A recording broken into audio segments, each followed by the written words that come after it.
Salut, joyeuse fête à toutes et à tous. Je voudrais revenir quand même sur certains saltimbanques des médias, notamment celui qui voudrait se prendre pour le chevalier Bayard, alors qu'il y a uniquement le chevalier Braillard, parce qu'à force de brailler, eh bien, il devient un peu lourdingue. Il s'agit du preux chevalier, n'est-ce pas, celui du Puy du Fou, autrement dit, monsieur Philippe de Villiers, qui est venu en tous les cas, encore une fois, avec son même discours, en permanence le même, dénoncer la voilisation de la France. Sous-entendu, effectivement, la submersion islamiste sur la France, enfin le baratin qu'on a déjà entendu mille et une fois, sans apporter de fond, finalement, à son propos. Sauf que ce monsieur est un petit peu quand même en contradiction, puisque sa propre fille est voilée des pieds à la tête. Sa fille est religieuse et elle enseigne dans un lycée privé, voilée complètement, et elle assume complètement son rôle. Pourquoi donc cette taquilla, cette mascarade et cette espèce de cachotterie de la part de monsieur De Villiers pris à son propre liège?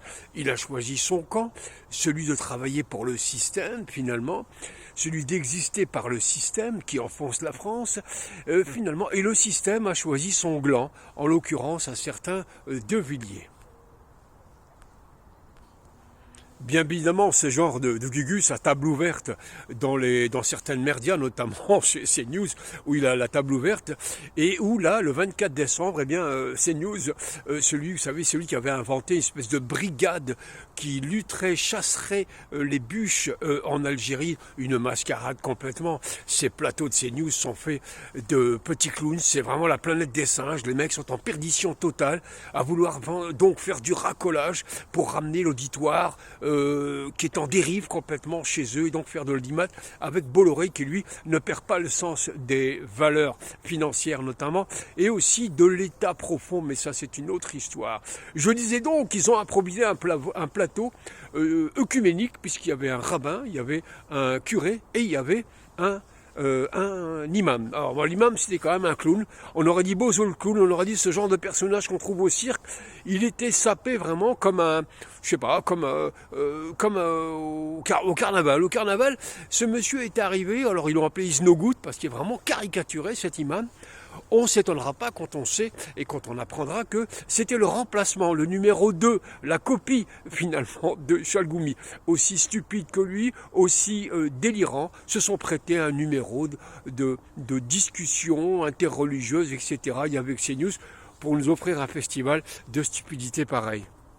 Décidément, cette fin d'année est riche en événements et en clownerie et en dinguerie aussi, puisque dans le même temps, Chalgoumi, l'autre Isnogoud, l'autre clown de service, Bozo, s'est exprimé alors tout azimut. Lui, vraiment, il descend de je ne sais quelle galaxie, de je ne sais quelle planète. Il est exceptionnel, parce que je ne sais même pas ceux qui le payent, ceux qui tirent les ficelles derrière, un petit peu comme on le ferait d'une marionnette, avec un discours, mais hilarant. En fait, ce type est exceptionnel de délire. On sent quand même qu'il va très très mal, visiblement avoir la gueule qui tire là, et une espèce de salmigondis qui sort de sa bouche, un charabia incompréhensible, et c'est à se demander comment les gens en face de lui qui lui posent des questions ne sont pas écroulés de rire, peut-être même sont-ils écroulés de rire, parce que ce type est exceptionnel en termes de soumission, de